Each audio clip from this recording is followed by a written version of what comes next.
So as an IbisPaint user that had ran off with MetaPaint Pro, but got back together with IbisPaint as is my forever +1. However, I started to be more interested in Krita.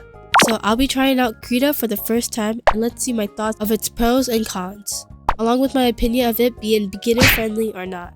So let's go straight into it. But before we get into investigating it, as Krita is a PC program, I'll be using my laptop. But not with this trash smells again. Sorry. Since today's sponsor is the Huion Kamvas 16 Generation 3.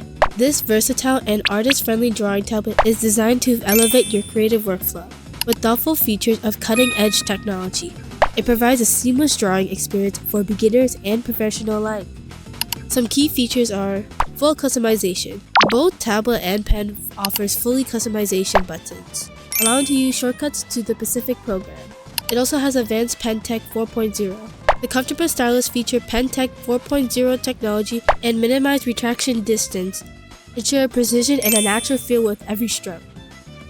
Also comes with a pen holder with extra nibs including for convenience. It has a enhanced display. The laminated screen with the anti-glare coating and a paper-like texture offers a smooth, glare-free drawing experience. It's 2560 by 1440 resolution, delivering crisp visuals and a vibrant color for extra detailed artworks. This also comes with an adjustable stand that you could tilt your tablet up to 45 degrees, ensuring a long comfort during a drawing session. Whether you're sketching, painting, or animating, the Kamvas 16 Generation 3 contributes advanced technology designs to help you achieve the best results. Thank you so much, Huion, for this amazing opportunity.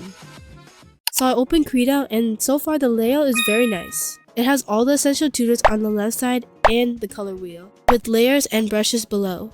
Now the brushes caught my attention. I saw so many different brushes, which is amazing for a free program. And the best part, that is all free.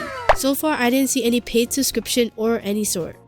Now trying out the brushes. The only issue is that I don't know what brushes could do color mix or blending. So I had to try out most of the brushes and see what I like. Also later found out that there's a brush settings. Click the brush stroke icon. There you can see many ways to change the brush settings to your liking. Though I didn't test it out since I don't want to mess it up. So I tried this brush as it caught my attention and wow, I absolutely love the texture on this brush. Especially love how it gave this traditional look. I usually love these texture in painting brush when rendering. I also tried this blending texture brush and oh my god, this brush is so good. Like, it feels like I'm actually painting traditionally but in digital art. I just love the way it blends the colors with the texture look. Now, after trying out the brushes, let's see if the eraser tool is just as good as the brushes. And once I tried it, this is a 10 out of 10. The eraser brush texture is exactly the same, which is awesome having a variety of types of erasers. And I did research some things that I should know, and found a command tab by hitting Ctrl, plus, and Enter. This is where you can see all the tools and the shortcuts. So let's say if I want to know where the blur tool is, but don't know where. I just hit the Ctrl, plus, and Enter, and search up blur. There you can see all the tools that has the word blur in it. So now I can just go ahead and select the one that I want to use. And voila, I can use the tool without manually looking for it. I also noticed that there is a symmetry tool as well as this tool. And holy! And you can check your previous color and able to save your colors. Also the basic tool, transform tool, by hitting Ctrl T. And the best part is that there are different types of transform settings. You could try it out and doing some perspective by holding down Ctrl and just moving with your mouse. Ooh, this is very fun. My favorite part is when you click this help tab and click Krita handbook. This is actually so important because there is so much information of different types of stuff. Coming from tutorials, brushes, and especially plugin downloads, as plugins are a game changer for customization when looking for a brush pack. Not only just info, but helpful tutorials. There are basic tutorials that can help artists enhance their knowledge, which is such interesting to see that I couldn't help just kept on scrolling, looking at tutorials, and learned so much. There's also even how to draw. This is such an amazing guide whether it's Krita or other programs. So I sketch out the drawing. So I picked a simple pose to not overcomplicate things as this is my first time using Krita. The brush are so smooth. Like, there's so much settings you could change that is actually outrageous. I don't know how to explain it, but I tried Krita with a mouse and it was okay. I couldn't have smooth brushstroke as it didn't have pressure sensitivity. And when I tried the drawing tablet, it was a shocker. Sketching out the pose was really quick and easy. I would say that the pace for the sketch was faster than I usually draw with the iPad. Now I just adjusted the pose and put it on the angle that I wanted to be close up. I lower the opacity and sketch out the line art. I use the same exact brush for the sketch.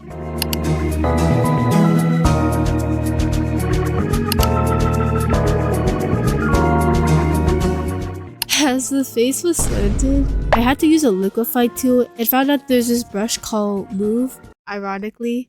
The liquify tool was okay, decent I would say. I mean, it's nothing too much as it is a free drawing program.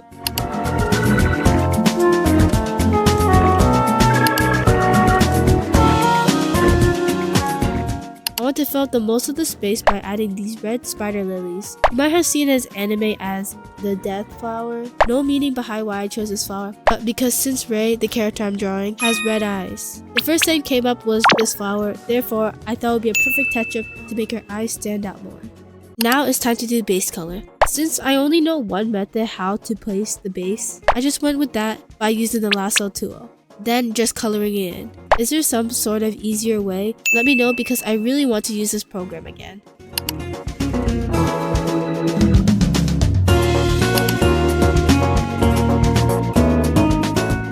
Now adding the lighting. And hello? Can someone also please tell me where is a clip and mask option? Tried searching it and found that there's multiple ways, which is confusing me more. So I tried this way where you go to layers and click here for a lock button. Also editing smiley here. I also later found out that there's another way to do clip and mask where you just group the tabs and then click the same lock button. So I did that early on but forgot to mention. But on the bright side, extra blueberry points for the brush effects where it's literally like changing layer mode but with brushes. This is quite helpful for some people's liking. And yet again, another issue was trying to add the light source. I think I was more struggling just because of like a slight art block. After the lighting, I started to do some coloring adjustments to fix the coloring, and whoa, just a singular word to describe the effects. There are so many effects and they even have gradient map effect. As an IBIS painter who is F2P and doesn't have premium to use the gradient effect, this was a game changer. I tested out various colors that could work well with this drawing, and it was pretty fun trying this filter out. Now rendering. Honest opinion, the brushes are so elite. Genuinely top tier. There are so many texture bursts that I was so excited to use them. When rendering, I didn't stay consistent with my brush choices as I did want to try out most of them, but there's a lot. However, blending. The issue for blending is that I have no clue what brushes can blend. So the solution was to search up someone else's brushes for rendering. The main idea was to search up water, and some of them are able to blend and mix the colors together, but I did not depend on that. I mostly did some slight blending by using a method. It's basically when you color pick the blending color and repeat the progress until you blend out smoothly together.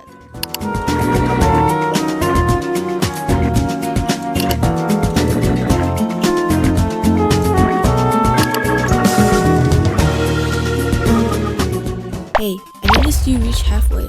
I really like if you like and comment blueberry to see if Rio wants staying.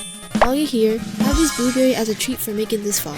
Now rendering the spider lilies was easy. As I rendered the flowers, I just copy and paste it. This made process goes way faster of not rendering each individual flower. But in order to make each flower look different, I didn't just copy and paste it. I also used a transform and liquify tool to make it different.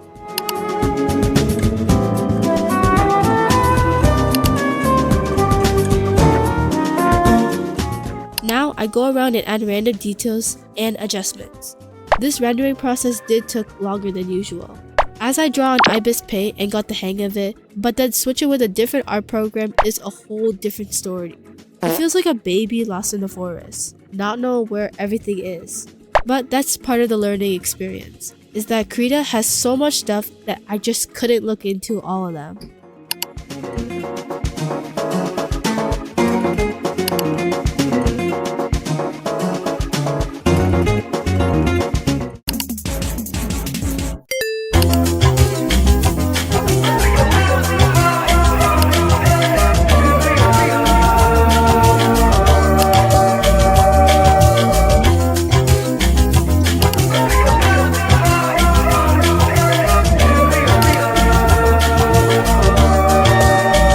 Yes, now finally cleanup. After a lot of time consuming for the rendering stage, I have lots of mistakes to fix, especially flipping the canvas. Another one would be the colors and the proportions. Since I'm not too used of the feel and can't consistently flip in the canvas and liquefying, I had to fix all those mistakes to get the right proportion. I also added and lay out the overlayers I want to use for the textures later on. So I love everything except the head, nose, and lips. I don't know, it felt off. It just gave a feeling that something was missing, so I experimented with just the lip and the nose. But it made it worse. So I ended up restarting the nose and lips by redrawing it, which was the best decision as it turned out great, since I could fully move the mouth and nose properly. Just a quick tip, don't be afraid to restart. The second go is always the right go. I did some extra adjustments as there was some proportion mistakes. Then I added a white highlight and sparkle around as the drawing was looking dead. It was such a nice touch up to brighten the art piece more.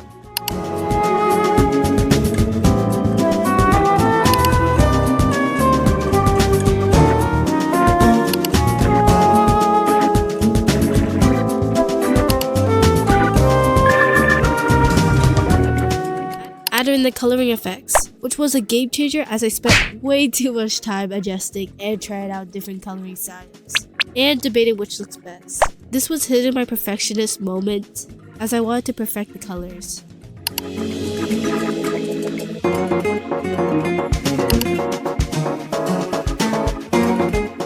Then I wanted to add a text saying Ray Ayanami, and this was a perfect time to check out the text tool, which was great. I mean, I don't know how to describe a text tool. I did like the text tool setup though, as it was all in one tab where you could just adjust the text and the font. Lastly, doing any extra final adjustments and rendering.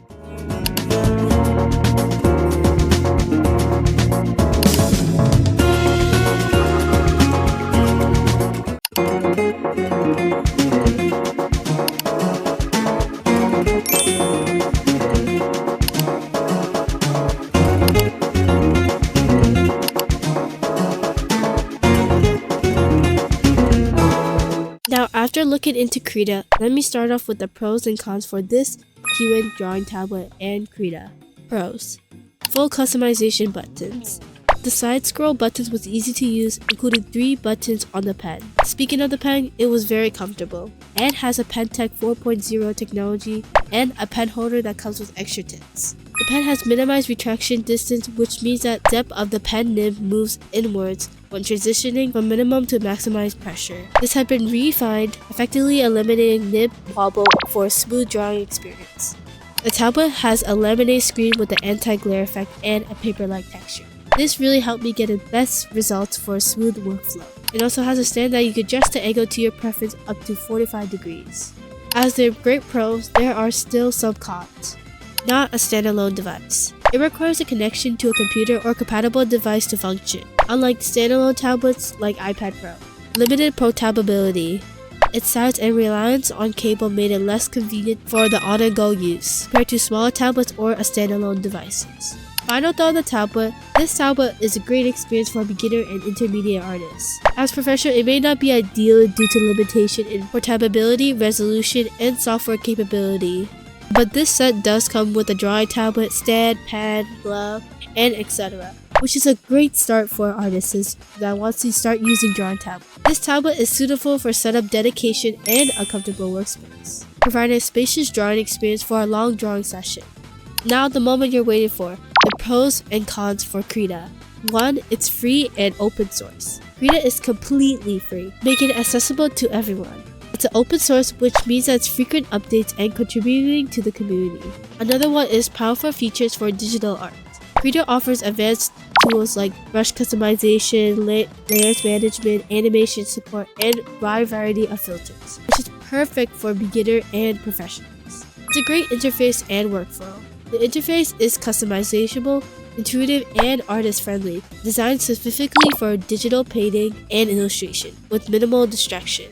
Cons: Krita may struggle with performance when handling larger canvases, high-resolution artwork, or animation progress on less powerful systems. Another one is limited text and vector tools. I have searched out that when Krita excels in digital painting, its text and vector tools are less compared that specialized graphic designers or software like Adobe Illustrator. And lastly, a steeper learning curve for beginners. Although the interface is user-friendly, the amount of features can overwhelm the first-time users, including me. It requires lots of time to explore and master the program. Like, I even had trouble trying to find things, and the solution is just to do Control-Enter, and there's a command key that shows all the tools and shortcuts, making it easier to search things rather than finding them.